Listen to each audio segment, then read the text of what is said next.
A very good afternoon. You're watching Lunchtime News on TV1. For the Newsfirst team, I'm Yuki Portia. Let's start off with a look at your headlines for this afternoon. Parliamentarian Vasantha tests positive for COVID-19. The inaugural working committee meeting of the Samagi Jana Balavegaya.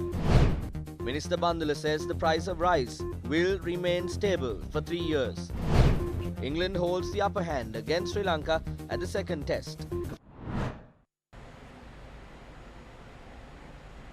Starting off with your local news, Sri Lanka Podujana Peramana Parliamentarian Attorney at Law Vasantha Bandara has tested positive for COVID-19. The Parliament administration said he last visited the Parliament on the 19th of January and CCTV footage is being used to identify his close contacts. Accordingly, so far, 6 members of Parliament have tested positive for the virus in Sri Lanka. They are Minister Vasudeva Nanayakkara, Minister Pavitra Vanyarachi, State Minister Dayasri Jayasekara, State Minister P.L. Nishantha, MP Rauf Hakim and MP Vasantha Bandara.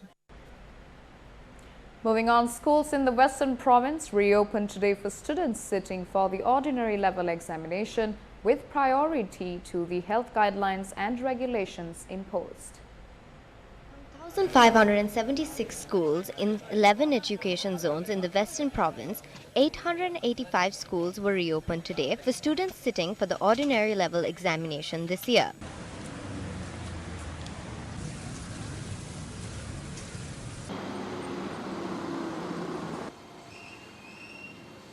However, schools located in isolated areas in the Western Province remain closed. Leaflets on health guidelines were also distributed, educating all those attending school today.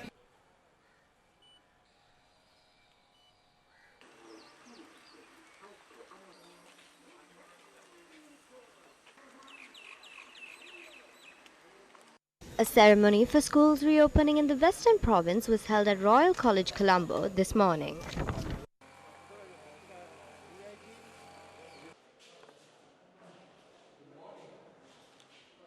We request the students to adhere to health guidelines imposed at the school premises and while travelling to and from the school. We have provided funds to provide the sanitation facilities for all the schools. From the ministries, all the books have been distributed in the area. However, there are concerns in getting them over to students. However, measures are taken to rectify the same. We have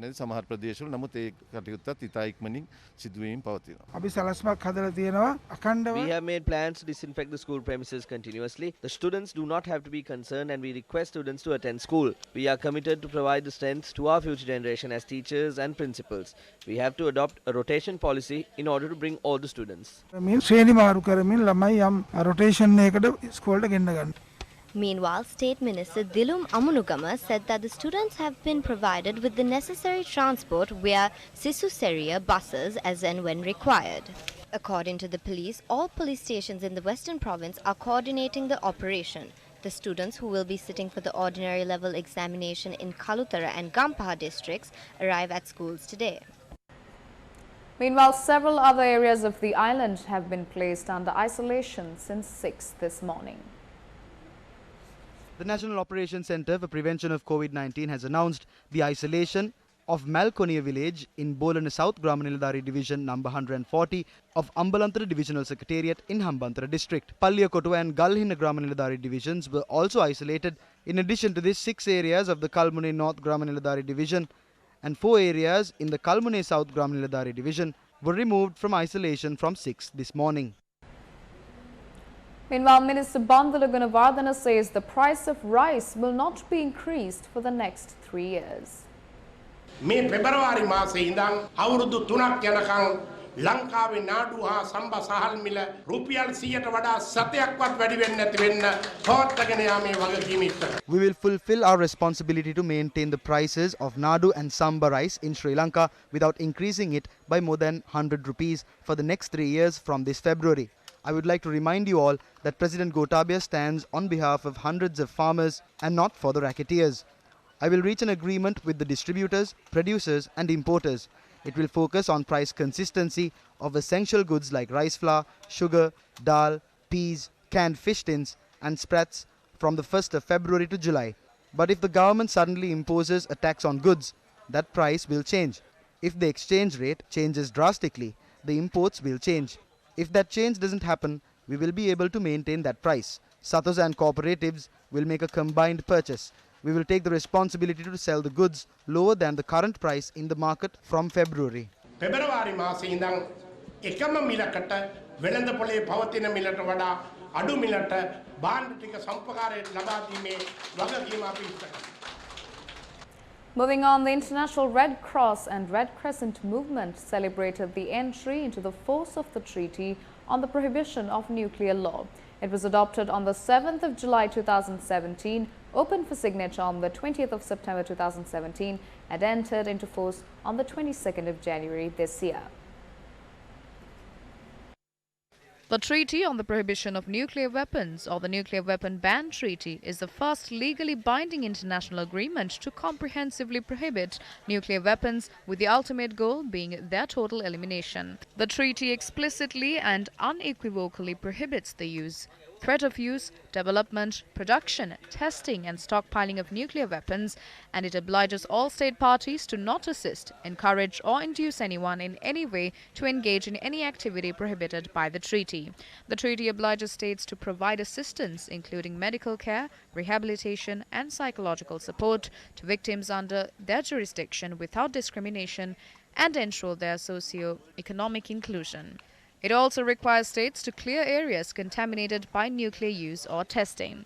Issuing a media release, Francisco Roca, president of the International Federation of Red Cross and Red Crescent Societies, said, quote, "Do we want nuclear weapons to be banned or not? We are ready, together with our Red Cross Crescent national societies, to intensify our efforts to achieve the broadcast possible adherence to the treaty and assist on its vision of collective security. The entry into force of the Nuclear Ban Treaty is the beginning, not the end, of our efforts." End quote. Taking a look back at your local news, the people of Valsapugala in Hambantota are engaged in a satyagraha due to the wild elephant issue. Now, the people of Madampe are also engaged in a satyagraha due to a sand racket in the area. Today is the 8th day of the Satyagraha campaign launched by farmers in Valsapugala Hambantota, demanding the gazetting of the Suryavava Wild Elephant Management Reserve. The fast unto death was halted temporarily following a promise made by Minister Chamal Rajapaksa that a solution will be reached within a month. Today marks the 3rd day of the Satyagraha that was launched opposite of the Suduvella temple in Madampe against a sand racket in the Madampe area. The villagers also engaged in religious activities at the location, asking for divine intervention to help stop the racket. Residents of more than 10 villages including Madampe, Suduvella, Mugunuvatavana, Henepola and Potuvilla have come forward to support the Satyagraha. Protesters point out that water sources in the area are rapidly becoming polluted due to the continuous sand mining. Sovereignty under fire. Moving on, the ministerial subcommittee appointed to look into the East Container Terminal of the Colombo Port meets today. Committee member, Secretary at the Ministry of Ports, YD Jailal, said the recommendations submitted by the trade unions will be discussed during the meeting. He further noted the recommendations included in the agreement between India and Japan will also be discussed in detail. Now, subsequently, a report is due to be produced.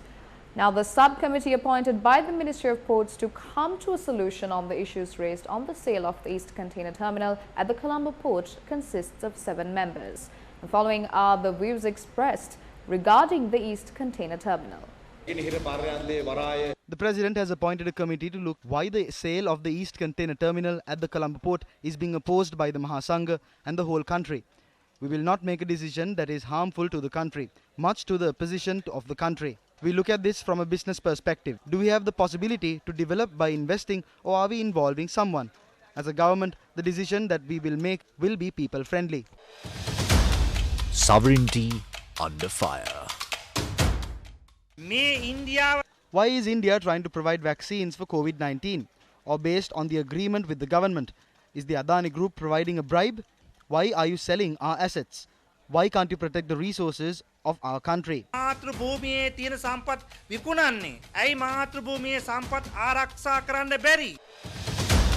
Sovereignty under fire. They say this will be given on lease or that this will be sold. We have more power in this situation since we own the majority. We are protesting now. It is not the lawyers speaking about the jetty. The doctors are speaking about it. They should talk about COVID-19.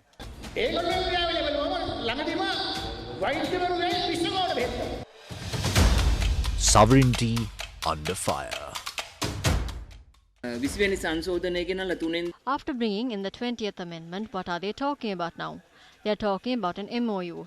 Tell us, are they giving us 49% of it? Are they giving it to one entity or multiple entities? Why are they not providing the opportunity for investors in the stock market if there are investors as well? Provide opportunity to investors in Japan if there are any.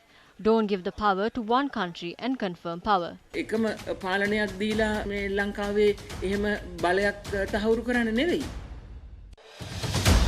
Sovereignty under fire.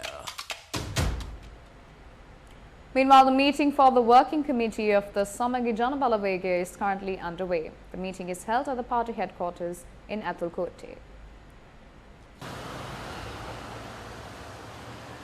The meeting commenced at 10 this morning under the patronage of the leader of the Samagi Janabalavega, opposition leader Sajith Premadasa. Party representatives of the Samagi Janabalavega participated in the meeting. It was reported that a number of concerns, including the appointment of new officers for other positions in the party and approval for more seats for party organisers, were discussed at the meeting.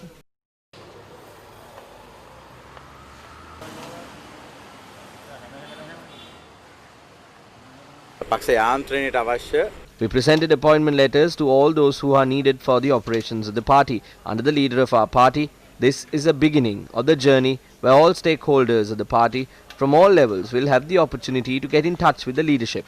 And this is how the decisions were made at the working committee meeting today.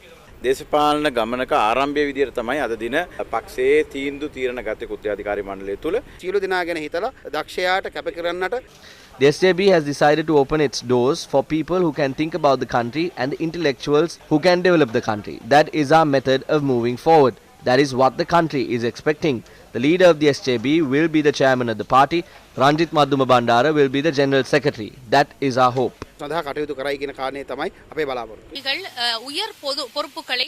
a time where women have not been provided with opportunity to hold high ranks, leader of the SJB Sajith Premadasa has appointed me as a member of the working committee, and I am impressing my sincere gratitude to him for this.